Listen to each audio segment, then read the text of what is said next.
1장 37절에서 53절까지의 말씀입니다. 37절 제가 읽습니다. 이스라엘 자손에 대하여 하나님이 너희 형제 가운데서 나와 같은 선지자를 세우리라 하던 자가 곧 이 모세라.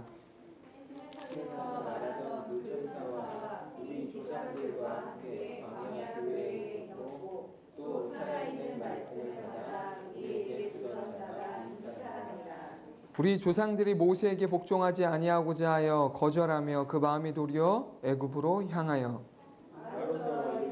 우리를 인도할 신들을 우리를 위하여 만들라. 애굽 땅에서 우리를 인도하던 이 모세는 어떻게 되었는지 알지 못하노라 하고 그때 그들이 송아지를 만들어 그 우상 앞에 제사하며 자기 손으로 만든 것을 기뻐하더니 하나님이 외면하사 그들 그 하늘의 군대 섬기는 일에 버려두셨으니 이는 선지자의 책에 기록된 바 이스라엘의 집이여 너희가 광야에서 40년간 희생과 제물을 내게 드린 일이 있었느니라. 몰록의 장막과 신 레판의 별을 받들었으며 이것은 너희가 절하고자 하여 만든 형상이로다. 내가 너희를 바벨론 밖으로 옮기리라 함과 같으니라. 광야에서 우리 조상들에게 증거의 장막이 있었으니 이것은 모세에게 말씀하시니가 명하사 그가 본 그 양식대로 만들게 하신 것이라. 우리 조상들이 그것을 받아 하나님이 그들 앞에서 쫓아내신 이방인의 땅을 점령할 때에 여호수아와 함께 가지고 들어가서 다윗 때까지 이르니라.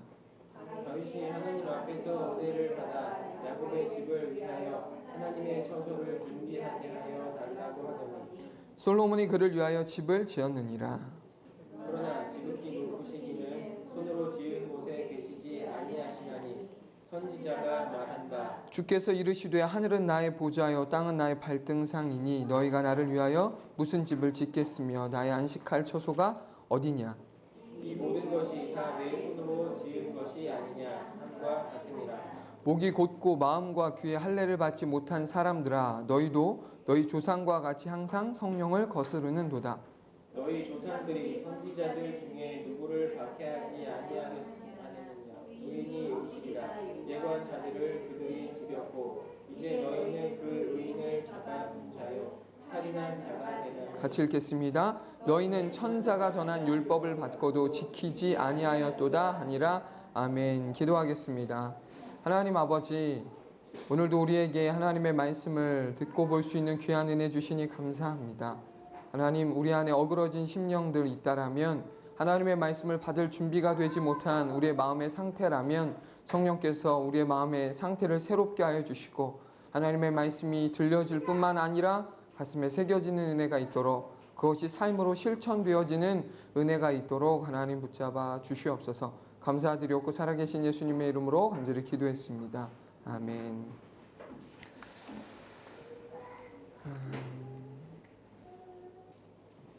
스데반의 설교 네 번째 시간을 갖고 있습니다.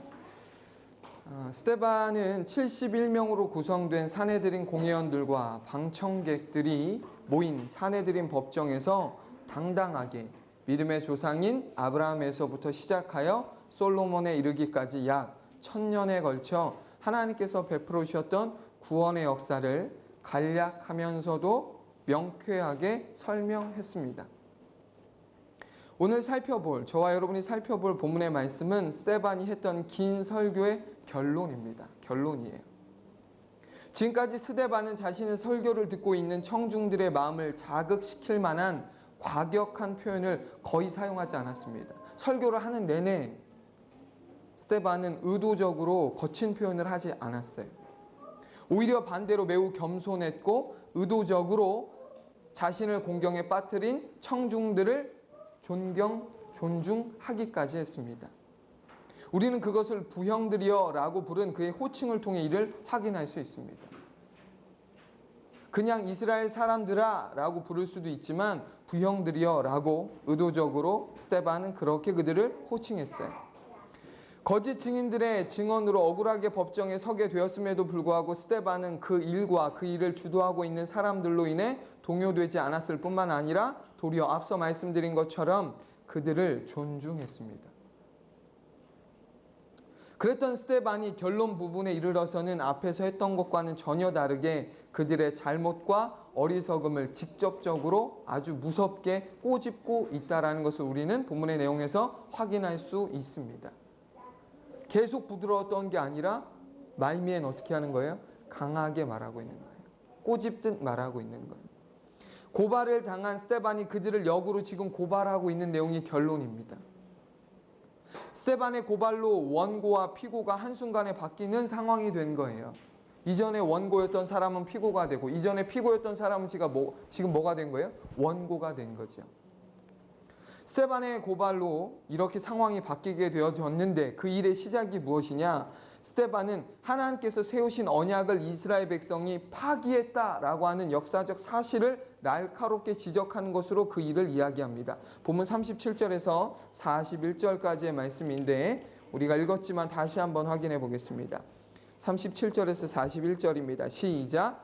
이스라엘 자손에 대하여 하나님이 너희 형제 가운데서 나와 같은 선지자를 세우리라 하던 자가 곧 이 모세라. 시내산에서 말하던 그 천사와 우리 조상들과 함께 광야 교회에 있었고 또 살아있는 말씀을 받아 우리에게 주던 자가 이 사람이라. 우리 조상들이 모세에게 복종하지 아니하고자 하여 거절하며 그 마음이 도리어 애굽으로 향하여 아론더러 이르되 우리를 인도할 신들을 우리를 위하여 만들라.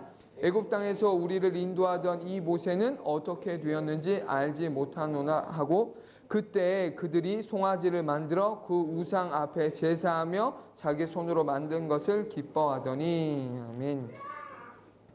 스데반은 모세가 하나님의 말씀을 받기 위해 시내산에 머물렀던 40일 동안 아론을 필두로 이스라엘 백성이 금송아지를 만들어 그것을 섬겨 하나님을 노엽게 했던 그들의 불순종과 패역함을 지적했습니다.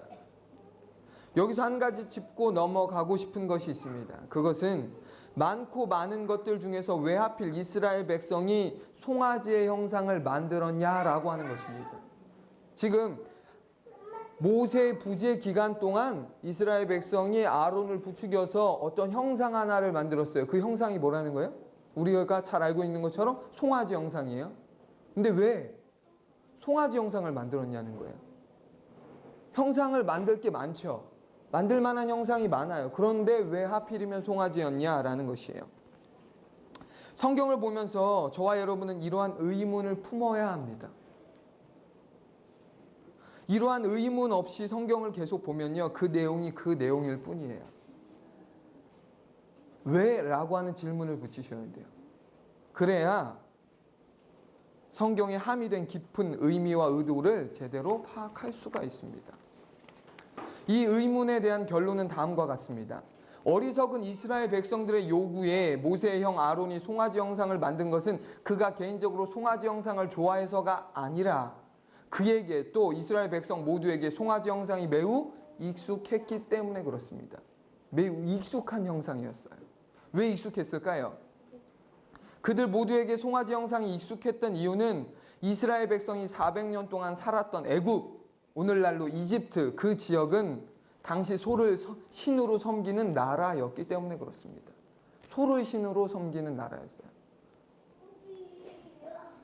400년 동안 그렇게 애굽에 살면서 이스라엘 백성들은 무엇을 보았을까요? 소를 섬기는 애굽인들을 보면서 익숙해지는 거예요. 눈으로 귀로 다. 그렇게 이스라엘 백성의 갑작스러운 요구에 아론은 잠시의 망설임도 없이 금으로 송아지 형상을 만들었던 것이고 아론이 만든 금송아지를 보면서 이스라엘 백성이 기뻐하며 열광했던 것입니다. 신의 형상이 곧 무엇으로 익숙한 거예요? 송아지로 익숙한 거죠. 여기서 중요한 사실은 이스라엘 백성이 당시 애굽 사람들처럼 소를 신으로 섬기기 위해 금송아지 형상을 만들었다는 것은 아니라는 거예요. 아, 지금 송아지를 보면서 제가 신이야 라고 믿었던 게 아니라는 거예요. 그들에게 있어서 믿음의 대상은 여전히 한 분이었어요? 누구 한 분? 하나님 한 분이었어요. 그들의 문제는 무엇이냐? 애굽 사람들처럼 소를 신으로 섬긴 것이 아니라 하나님을 눈에 보이는 송아지 형상으로 만들어 그것에게 제사를 드리고 그것을 보며 열광을 했다라는 것입니다. 송아지 형상을 보면서 뭐라고 한 거라고요? 하나님이라고 했다라는 거예요. 이것이 왜 문제가 될까요? 우리는 그 이유를 출애굽기 20장 23절에서 확인할 수 있습니다. 같이 읽겠습니다. 시작. 너희는 나를 비겨서 은으로나 금으로나 너희를 위하여 신상을 만들지 말고. 아멘. 하나님은 10계명의 제2계명을 통해서도 어떤 모양으로든 하나님의 형상을 만들지 말라고 분명히 말씀하셨습니다. 여기서 저와 여러분이 오해하지 말아야 할 한 가지 사실이 있어요. 그것은 무엇이냐? 종이나 찰흙, 나무, 어떤 형상을 만들 수 있는 어떤 재료들로 무엇을 만드는, 그러니까 어떤 형상을 만드는 것 자체가 죄가 아니다라는 거예요. 예를 들어 나무로 자동차를 만드는 게 죄입니까? 아니에요. 찰흙으로 곰을 만드는 게 죄인가요? 죄 아니에요. 그럼 예술가들은 다 죄인이게? 그렇지 않아요. 돌로 어떤 특정 사물을 만드는 게 죄인가요? 아니에요. 그렇다면 나무로 집을 짓는 것도 죄죠. 어떤 형상을 만드는 거니까. 그건 죄가 아니에요. 그럼 무엇이 죄입니까? 하나님께서 금하신 것이 무엇이에요? 그런 재료들로 하나님을 형상화하는 게 죄예요. 그냥 만약 이스라엘 백성들이 금송아지를 만들었다면 그건 죄가 아니에요. 그러나 거기에 무엇을 의미 부여했어요? 하나님이라고 한 거예요, 지금. 그게 죄인 거예요. 하나님은 하나님을 형상화하는 것을 몹시 싫어하십니다. 그래서 분명히 제2계명에서 밝히셨고 방금 읽었던 출애굽기서에서도 하나님께서 분명히 모세를 통해 말씀하셨어요. 금으로나 은으로나 그 무엇으로도 나를 만들지 말라는 거예요. 왜 만들지 말라고 말씀하셨을까요? 우리는 소중한 것들을 만들어서 뭐예요? 가지고 있어요. 그리고 그걸 보면서 뭐 합니까? 생각해요. 그렇죠? 그럼 좋은 거 아니에요? 좋은 거 아닌가요? 아, 이걸 보면 누가 생각나요? 그래서 가지고 있는 거잖아요. 반지를 보면서 배우자가 생각나는 것처럼 무엇을 보면 생각나는 것, 그건 좋은 거 아니에요? 그런 맥락에서 보면 하나님을 형상화해서 가지고 있는 것은 좋은 거 아닌가요? 아, 나 하나님 너무 사랑하니까 나무로 내가 하나님의 어떤 그 형상이 무엇이든지 간에 만드는 거예요. 그래서 가지고 있고 있는 거예요. 그럼 좋은 거 아니에요? 그게 좋지 않다라는 거예요. 왜 좋지 않냐? 왜 그것이 잘못됐냐? 이유는 간단합니다. 하나님은 어떤 분이에요? 우리가 잘 알고 있는 것처럼 시간과 공간을 초월하시는 분이시며 또 영원하시고 무한하신 하나님이시기 때문에 그렇습니다. 이것이 무엇을 의미하는 거죠? 세상의 그 무엇으로도 하나님을 다 표현할 수 없다라는 거예요. 그 무엇으로도 하나님을 다 담을 수도 없다라는 거예요. 다 표현할 수 없고 다 담을 수 없는 하나님을 어떤 특정 모양과 이미지로 형상화하게 되면 그것이 아무리 대단한 작품이라고 할지라도 하나님을 왜곡할 수밖에 없습니다. 하나님을 다 표현할 수 없기 때문에. 그렇기에 하나님은 무엇을 명령하신 거예요? 어떤 재료로라도 그것과 상관없이 하나님을 형상화하지 말라는 거예요. 왜? 하나님을 왜곡되게 오해할 수 있기 때문에 그렇습니다. 송아지로 만들면 송아지의 장점이 있죠. 그러나 그 송아지 안에 담겨진 그 모습이 하나님을 다 포함할 수 없어요. 그러니까 하나님을 함부로 형상화하지 말라고 명령하는 거예요. 만드는 것 자체가 문제가 아닙니다. 그 자체가 문제가 되는 게 아니에요. 어떤 형상을 만드는 것이 문제가 아니라 그 형상을 하나님으로 형상화하는 것 자체가 문제다라고 하는 것을 다시 한번 정리해 드려요. 본문의 내용으로 돌아가서 하나님을 송아지 형상으로 만들었던 이스라엘 백성의 무지함을 지적한 스데반은요, 계속해서 조상들의 부끄러운 과거의 기억들을 언급해요. 본문 42절에서 43절입니다. 같이 읽어볼게요. 시작. 하나님이 외면하사 그들을 그 하늘의 군대 섬기는 일에 버려두셨으니 이는 선지자의 책에 기록된 바 이스라엘의 집이여 너희가 광야에서 40년간 희생과 제물을 내게 드린 일이 있었느냐? 몰록의 장막과 신 레판의 별을 만들었으며 이것은 너희가 절하고자 하여 만든 형상이로다. 내가 너희를 바벨론 밖으로 옮기리라 함과 같으니라. 아멘.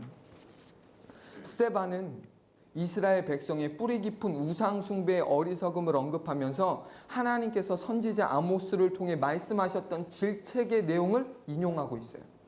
하나님께서 선지자 아모스를 통해 질책하셨거든요. 이스라엘 백성을. 그 내용을 지금 스데반은 인용하고 있어요. 설교하면서. 그 질책의 내용을 통해 알 수 있는 사실은 무엇이냐? 금송아지를 만들어 우상 숭배를 했던 이스라엘 백성이 시내산 아래에서 단회적으로만 우상 숭배를 했던 것이 아니라 그 후로도 여전히 정신을 차리지 못하고 40년 광야 생활 동안, 그리고 약속의 땅 가나안에 입성한 이후에도 끊임없이 우상들을 만들어 섬겼다라는 거예요. 그냥 한 번 실수로 우상을 만들었던 게 아니고 그 이후로 40년 광야 생활, 그리고 그 이후에 약속의 땅 가나안에 들어가서 뭐 했다는 거예요? 끊임없이 우상을 만들어 섬겼다는 거예요. 본문에서 스데반이 언급한 하늘의 군대란 하나님의 군대를 의미하는 것이 아닙니다. 하늘의 군대는 하나님의 군대가 아니에요. 마나임이 아니에요. 이건 지금. 이것은 무엇을 의미하는 것이냐? 하늘의 천체들, 즉 태양과 달과 그리고 별들을 의미하는 거예요. 그들이 광야에서 40년을 보내는 동안 마땅히 섬겨야 할 하나님은 섬기지 않고 엉뚱하게도 무엇을 만들어 섬겼다는 거예요? 하늘의 태양과 달과 별들을 만들어 섬겼다라는 것이죠. 그들이 우상으로 섬겼던 하늘의 군대 중에는 무엇도 있다고 성경은 말합니까? 레판의 별이라고 하는 것도 있었다라는데, 여기서 레판의 별이란 무엇을 말하는 것이냐면 아모스서 5장 26절에 나오는 기운이라고도 하는 토성을 말하는 거예요. 토성. 별 말하는 거예요. 별. 그들이 하늘의 별 토성을 신으로 섬긴 것은 당시 아수르 사람들이 토성을 신으로 섬긴 것을 뭐 한 거예요? 지금 따라한 것입니다. 아수르 사람들이 토성을 지금 신으로 섬기는 걸 지금 따라한 거예요. 이전에 뭐 했다고요? 애굽 사람들이 송아지 모양을, 송아지를 신으로 섬겼던 걸 따라한 것과 똑같은 거예요. 지금 계속된 우상 숭배의 결과 하나님은 이스라엘 백성을 아수르와 바벨론에 의해 멸망당하게 내버려 두셨다라고 지금 이야기하고 있는 거예요. 자, 이거를 하나님의 관점에서 보자고요. 이스라엘 백성이 단회적으로만 아니라 40년 그 이후로 그 수많은 세월 속에서 하나님을 형상화하여 우상 숭배하는 죄를 지었어요. 그 결과 어떻게 됐다고요? 아수르와 바벨론에 의해 이스라엘이 폭망했죠. 하나님은요, 한 번 죄 지은 거를 가지고 지금 이야기하는 게 아니에요. 40년을 참아주셨어요. 그 이후로 몇백 년을 참아주셨어요. 그러고도 돌이키지 않으니까 뭐 하게 하시는 거예요? 끝내는 패망하게 하시는 거예요.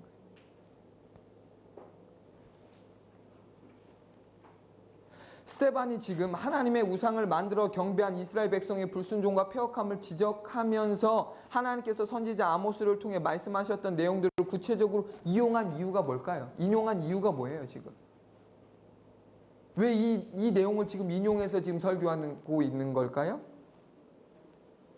당시 스데반의 설교를 듣고 있던 청중들 역시 유대의 그 조상들과 다를 바가 전혀 없었기 때문이라는 거예요. 하나님이 그렇게 오래 참아주셨는데 그럼에도 불구하고 그들이 끝까지 불순종함으로, 거부함으로 멸망했다. 그런데 그 모습이 지금 누구의 모습이 될 수 있다라고 경고하는 거예요? 너희의 모습이 될 수 있다는 거예요.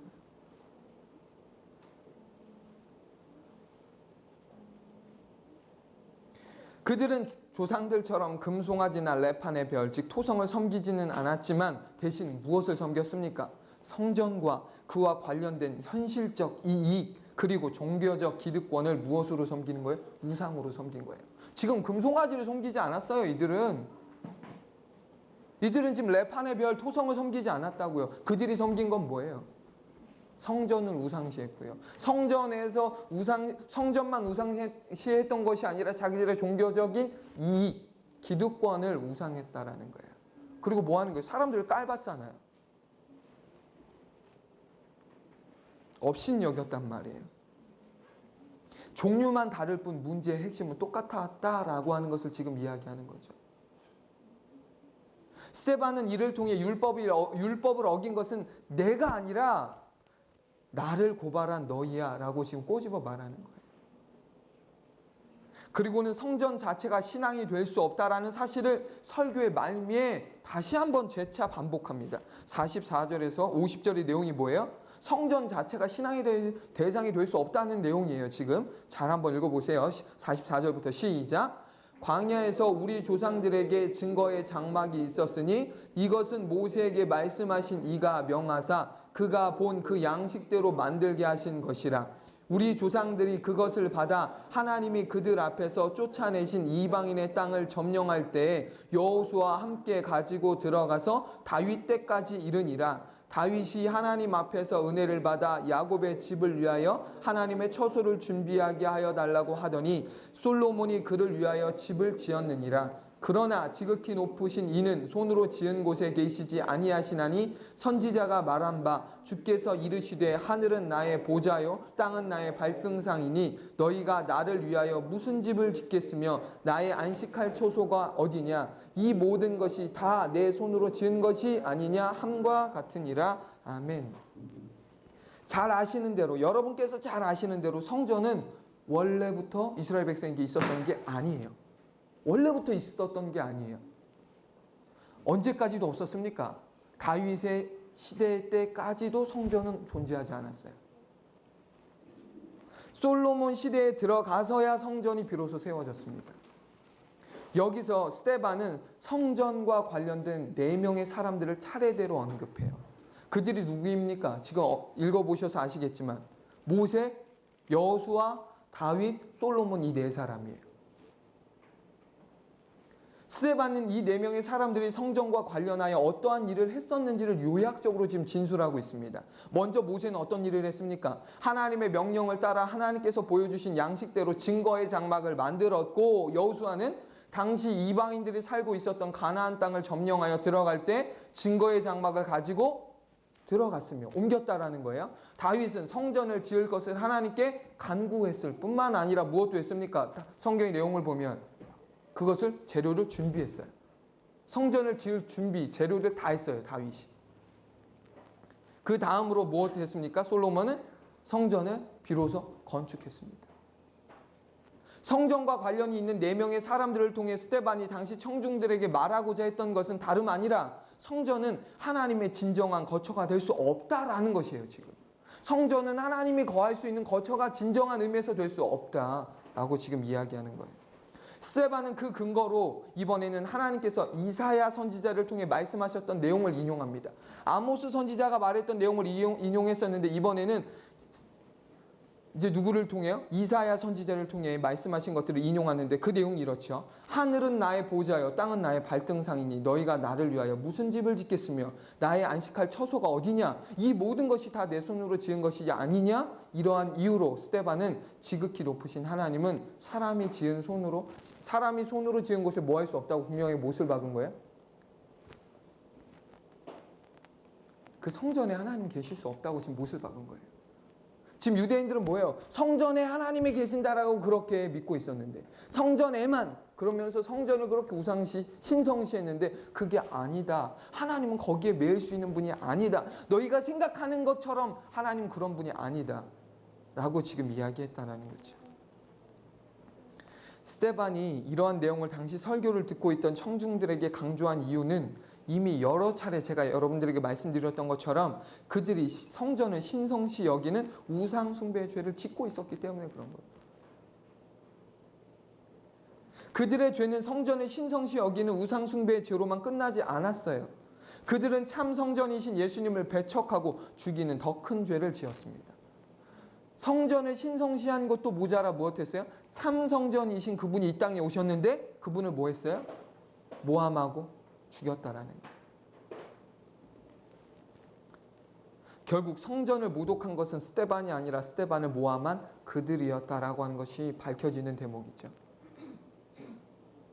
스데반은 성전을 모함한 것도 모자라 참 성전이신 예수님을 십자가에 죽게 만들었음에도 불구하고 여전히 자신들의 죄를 깨닫지 못하고 있는 그들을 향해 지금까지와는 매우 다른 강한 어조로 지금 일침을 가합니다. 우리는 그 내용을 본문 51절에서 53절까지의 내용을 통해 확인할 수 있어요. 한번 읽어보겠습니다. 시작. 목이 곧고 마음과 귀에 할례를 받지 못한 사람들아, 너희도 너희 조상과 같이 항상 성령을 거스르는도다. 너희 조상들이 선지자들 중에 누구를 박해하지 아니하였느냐? 의인이 오시리라 예고한 자들을 그들이 죽였고 이제 너희는 그 의인을 잡아준 자요 살인한 자가 되나니 너희는 천사가 전한 율법을 받고도 지키지 아니하였도다 아니라. 아멘.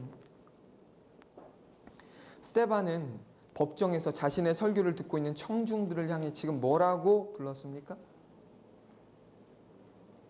목이 곧고 마음과 귀에 할례를 받지 못한 사람들아 라고 불렀어요.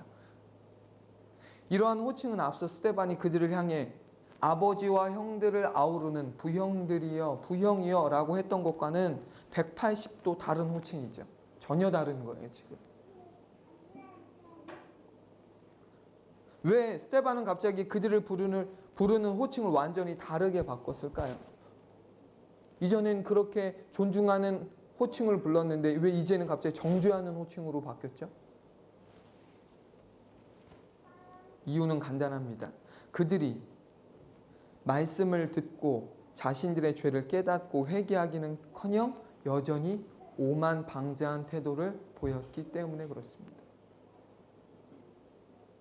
우리는 이것을 그들을 향한 스데반의 호칭을 통해 보다 구체적으로 확인할 수 있습니다.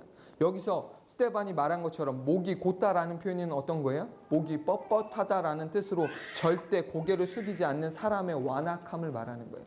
지금 누가 완악하다는 거예요? 말씀을 듣고 회개하지 않는 너희가 지금 완악하다라는 거예요. 다음으로 마음과 귀의 할례를 받지 못했다라는 말은 회개와 뉘우침이 전혀 없고 교만하고 오만한 상태, 즉 아무리 징계해도 소용이 없는 상태를 말하는 거예요.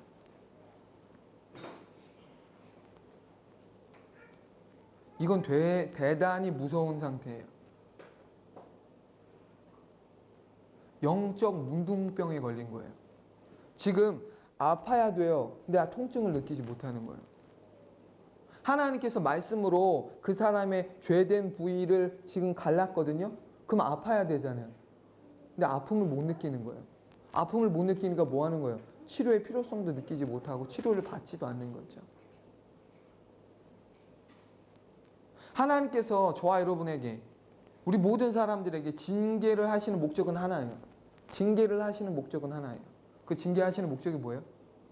너 죽어봐라 라고 하는 건가요? 우리의 죄를 깨닫게 함으로 뭐 하시는 거예요? 회개하여 돌이킬 수 있도록 기회를 주시고자 징계하시는 거죠. 혼나봐라. 내가 너 하지 말랬잖아 라고 혼내시는 게 아니라 그 징계를 통해 내가 무엇을 잘못했는지를 깨닫게 하시기 위함이에요. 그래서 돌이키라는 거예요. 기회를 주시는 거죠. 징계는 곧 뭐예요? 사랑이고, 징계는 곧 뭐예요? 하나님의 은혜예요. 벌이 아니라고요. 그냥 벌 자체가 아니에요. 그 징계는 은혜예요. 하나님이 지금 은혜의 기회를 지금 이들에게 주셨음에도 불구하고 뭐 하는 거예요? 그 은혜를 거부했다라는 거죠. 징계를 받아도 아무 소용이 없는 상태라면 그 사람은 양심에 화인 맞은 사람으로 회복 불능의 사람인 줄 아셔야 합니다. 지금 하나님의 은혜의 기회를 주시고 사랑의 기회를 주셨어요. 그럼에도 불구하고 그것을 끝까지 거부하는 건 어떤 사람이냐면 성경이 말합니다. 양심에 화인 맞은 사람이라고. 기회가 없어서 못 돌이키는 게 아니에요. 기회를 받았는데 못 돌이키는 거예요. 안 돌이키는 거예요. 전혀 다른 거죠. 성경은 이런 사람을 일컬어 뭐라고 말합니까? 양심에 화인 맞았다고 말합니다. 양심에 화인 맞은 사람인지 그렇지 않은지를 무엇으로 알 수 있죠? 저와 여러분이 양심에 화인 맞았는지 아닌지 그게 눈에 보입니까? 반응을 통해 알 수 있는 거예요. 말씀을 듣는 반응을 통해 알 수 있는 거예요. 아, 이거는 저 사람이 들어야 되는 말씀이야. 아, 이건 나 상관없어. 지금 나 들으라고 하는 거야? 라고 하는 식으로 듣는 사람은 뭐예요? 이미 그 사람은 양심에 화인 맞은 사람의 징조가 보이는 거예요. 하나님은 지금 누구에게 말씀하시는 거예요? 청중이 3명이든 10명이든 100명이든 1000명이든 나에게 말씀하시는 거거든요. 누구 들으라고 하는 말씀이 아니라. 똑같습니다. 설교자는 들으라고 이야기하는 사람이 아니라 말은 하지만 저도 역시도 듣는 사람인 거예요. 하나님이 우리에게 말씀하십니다. 돌이키라고. 회개하라고. 변해야 한다고. 그럴 때 아, 맞아. 하나님 감사해요. 제가 돌이켜야 합니다. 라고 반응하는 사람과 나는 뭐 괜찮은데. 나한테는 잘못 없어. 저 사람이 문제지. 라고 생각하는 사람은 돌이킬 기회가 없는 거예요. 하나님이 기회를 안 주신 게 아니라 스스로가 그 기회를 박찬 거예요. 그런 사람은 어떻게 합니까? 예수님께서 제자들에게도 말씀하셨죠. 발에 먼지를 털어버리는 거예요. 전했어요. 그런데 듣지 않아요. 그건 어쩔 수 없는 문제예요. 우리가 돌이킬 수 있는 문제가 아니라고요. 뭐 가서 빕니까? 제발 복음을 좀 믿어야 된다고. 예수님을 믿어야 된다고 빌어야 돼요? 그렇게 전하는 게 아니에요. 복음은 전하는 거예요. 왜? 사실이고 진실이니까. 구걸해서 전할 필요가 없다고요. 그냥 전해요. 근데 그 사람이 듣지 않아요? 거부합니까? 그럼 그건 그 사람의 몫인 거예요. 물론 예외적으로 지나가는 사람에게는 한 번밖에 전할 수 없지만 같이 살아가는 사람에게는 뭐예요? 지속적으로 전할 수 있죠. 지속적으로 전해야 되는 거예요. 근데 그 사람이 죽을 때까지도 끝까지 거부한다라면 그것은 누구에게 책임이 없는 거예요? 전한 자에게는 책임이 없는 거예요. 우리에게 있는 책임은 뭐예요? 전하는 거죠. 근데 우리는 양심에 화인 맞았는지 맞지 않았는지 몰라요. 전할 뿐이에요. 근데 우리가 경계해야 될 건 무엇입니까? 내가 양심에 화인 맞은 자가 혹시 아닌지 끊임없이 점검해야 된다는 거예요. 다른 사람 볼 것 없어요. 내가 양심에 화인 맞은 사람은 혹시 아닌가? 나는 왜 말씀을 받고도 말씀의 찔림을 듣고도 왜 여전히 별로 통증을 느끼지 못할까? 그것으로 인하여 괴로워하지 않을까라고 하는 것을 생각해야 한다는 거죠. 법정에서 스데반의 설교를 듣고 있던 유대인들이 바로 양심의 화인을 맞은 사람으로 회복 불능의 사람들이었다라는 것입니다. 그들은 육체의 할례는 그렇게 자랑하면서도 정작 마음과 귀에는 할례를 받지 않는 자들이었다라고 지금 이야기하고 있어요. 너희는 육체의 할례는 받았지. 그렇지만 어떤 할례는 받지 않았다는 거예요? 마음과 귀의 할례는 받지 않았다라는 거예요. 혹시 그들이 마음과 귀의 할례를 받아야 한다라는 것을 몰라서 받지 못했을까요? 그렇지 않다라는 것을 우리는 신명기 10장 16절을 통해 확인할 수 있습니다. 신명기 10장 16절입니다. 읽어보겠습니다. 시작. 그러므로 너희는 마음의 할례를 행하고 다시는 목을 곧게 하지 말라. 아멘. 하나님은 모세를 통해 육신의 할례뿐만 아니라 마음의 할례를 받아야 한다라고 이미 말씀하셨습니다. 육신의 할례만 받아라라고 말씀하신 것이 아니라 아주 구체적으로 마음의 할례를 언급하셨어요. 이것을 성경에 능통했던 유대인들이 몰랐을까요?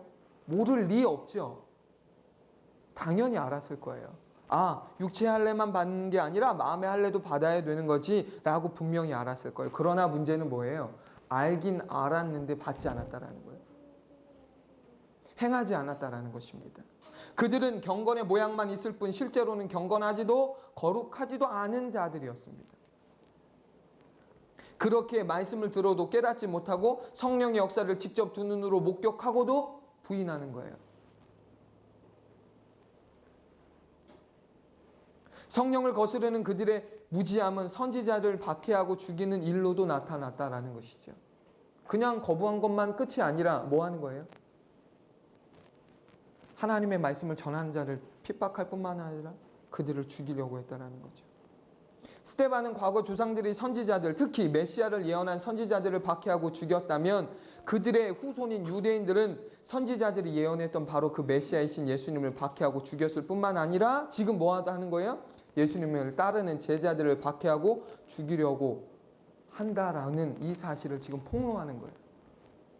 조상들이 지금 그랬던 것으로 끝나는 게 아니라 그들의 똑같은 죄를 너희가 짓고 있다는 거예요. 그들은 그 메시아이신 예수님, 의인이라고 하는 메시아이신 예수님을 박해했다라면, 그리고 죽였다라면 지금 너희들은 뭐 어떤 죄를 지었다는 거예요? 그 예수님이 오셨는데 그 예수님을 죽였고 박해했고 그 예수님을 증거하는 자들을 지금 핍박하고 죽이려 하고 있다라고 하는 것이죠.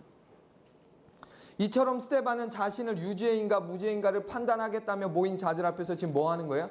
오히려 너희가 바로 그 죄인이야 라고 말하는 거예요. 율법을 어긴 죄인이 바로 내가 아니라 너희라는 걸 알아야 돼 라고 말하는 거죠. 유대인들은 자신들이 율법을 철저하게 지킨다고 자부했던 사람들입니다. 완벽하다고 말했던 사람들이에요. 그러나 실제로는 율법을 지키지도 않았을 뿐만 아니라 참 성전이신 예수님을 죽였고 예수님을 따르며 증거하는 제자들을 핍박했다라는 것. 이 엄청난 간극이 생긴 이유가 뭘까요? 자기들은 지금 율법을 잘 지킨다고 말했어요. 그렇게 다 자부했어요. 그런데 정작 그들은 율법을 어기는 삶을 살았단 말이에요. 이 간극이 도대체 왜 생겼냐라는 거예요. 이유는 간단합니다. 하나님의 영, 성령이 그들 안에 계시지 않았기 때문이에요. 율법을 지킨다고 지켰죠. 그러나 무엇을 지키지 않았어요? 율법의 핵심, 율법의 정신을 지키지 않았어요. 그러니까 뭐가 되는 거예요? 그들은 율법을 지키지 않은 게 되는 거예요. 안식일을 잘 지키면 뭐예요? 안식일의 정신을 모르는데. 이웃에게 자비를 베풀고 자선을 베풀면 뭐예요? 그 안에 핵심이 없는데. 누구 때문에 한 거예요? 나 때문에 한 거잖아요.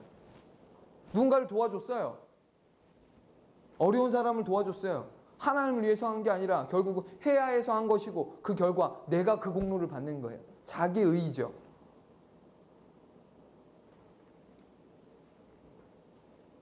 하나님의 영, 성령이 그들 안에 계시지 않았기에 그들은 율법을 지켰어도 지키지 않은 것이 됐다라는 거예요.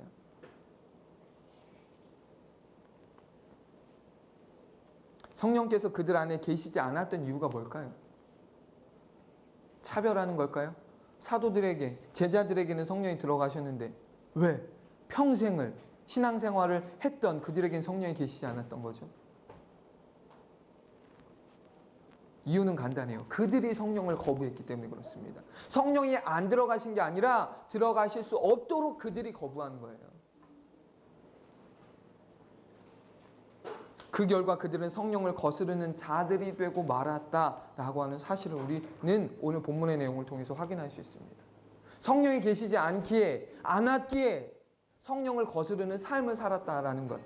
그 삶은 매우 폐역하고 완악한 삶이었죠. 회개의 기회를 스스로 제 발로 차버리는 거죠. 여러분, 그러나 중요한 것이 있습니다. 성령이 없으면 누구나 성령을 거스르는 삶을 살 수밖에 없다라는 사실을 저는 여기서 다시 한번 말씀드립니다. 성령이 계시지 않으면 성령을 거스르는 삶을 살 수밖에 없어요. 성령이 계시지 않아서 성령을 거스르는 삶을 사는 건 여러분 안타깝지만 매우 당연한 사실이에요. 누구나 아는 거예요. 성령이 없는데 어떻게 성령이 거스르는 그 성령의 뜻대로 살 수 있겠어요? 당연히 거스를 수밖에 없어요. 그러나 저와 여러분이 이 말씀 앞에 서 있는 저와 여러분이 기억해야 될 건 뭐냐? 들어야 될 건 뭐냐면 성령이 계심에도 불구하고 성령을 거스르는 삶을 살고 있다라는 사실이에요. 자, 보세요. 유대인들은 지금 스데반의 설교를 듣고 있는 유대인들은 성령이 계시지 않아서 그런 폐역하고 완악한 삶을 살았다라고 지금 이야기하고 있는데 중요한 건 뭐예요? 저와 여러분이 이 말씀 앞에 서 있는 저와 여러분이 들어야 될 건 뭐냐? 성령이 계시지 않냐? 성령이 계시죠. 왜요? 그것을 무엇으로 알아요? 우리 안에 내주하시는 예수님, 우리가 유일한 구원자라고 고백함으로써 그분이 우리 안에 들어오시기 때문에 우리는 알아요. 성령이 우리 안에 계시다는 것. 그런데 문제는 뭡니까? 내주하시는 성령이 계심에도 불구하고 성령을 거스르는 삶을 살고 있다는 거예요. 이게 문제의 핵심인 거예요. 성령이 없어서 성령이 거스르는 삶을 사는 것은 그렇다 쳐요. 그런데 성령이 계시는데 성령을 거스르는 삶을 산다. 이게 더 큰 문제 아니냐는 거예요.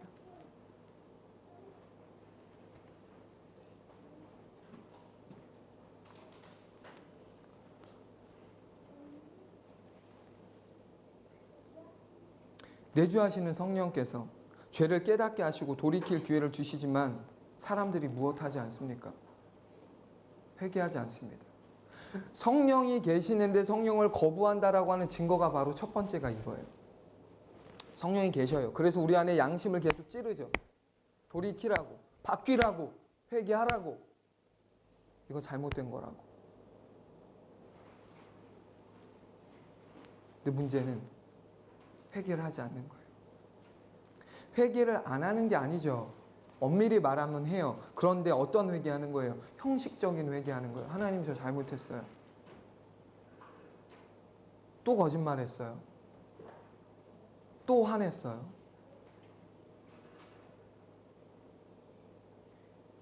또 싸웠어요.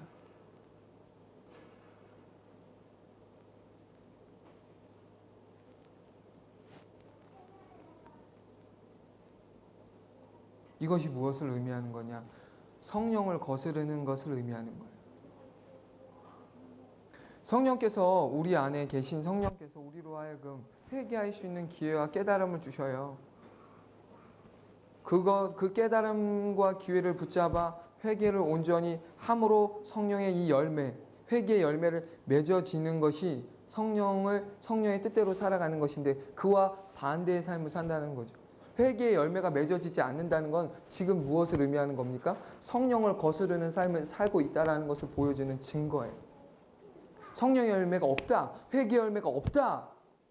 그러면 나는 부인할 수 없어요. 성령을 거스르고 있는 거예요. 누가요? 여러분만? 아니요. 제가 그래요.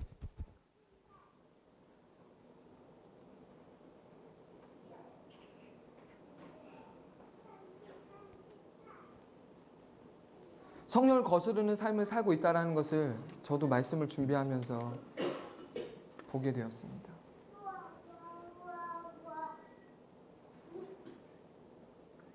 반복된 회개. 여러분들에게만 있는 게 아니에요. 저에게도 있습니다.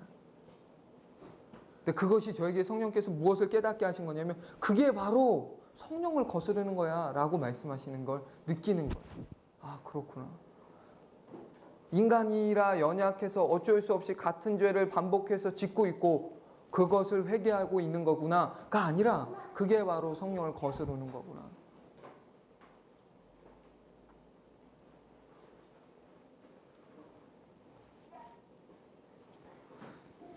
저는 말씀을 맺으면서 무엇이 또 성령을 거스르는 거냐라고 하는 이것에 하나 더 덧붙여 말씀드리고 싶은 게 있는데 그것이 무엇이냐? 성령 충만하지 않는 이 자체가 성령을 거스르는 것입니다. 성령으로 충만하지 않는 것, 그건 그 자체로 성령을 거스르는 거예요. 그분으로 충만하지 않다라는 건 내가 충만하다는 거잖아요. 세상으로 충만하다는 거잖아요. 그분의 뜻이 아니죠. 그분의 뜻을 거스르는 거예요. 우리가 날마다 성령으로 충만해야 될 이유가 이거예요. 우리는 성령을 거스르는 자가 아니라 성령에 순응하는 자가 되어야 되는데 그러려면 뭐 해야 된다고요? 성령 충만해야 된다는 사실입니다. 성령으로 충만해요. 성령으로 충만하지 않으면 우리 역시도 성령의 계심에도 불구하고 하나님의 뜻에 불순종하고 완악하고 패역한 삶을 살 수밖에 없고 양심에 화인 맞은 자와 같은 삶을 살 수밖에 없기 때문에 저와 여러분이 날마다 성령으로 충만한 은혜를 살아야 될 줄로 믿습니다. 아멘. 이 시간 우리 같이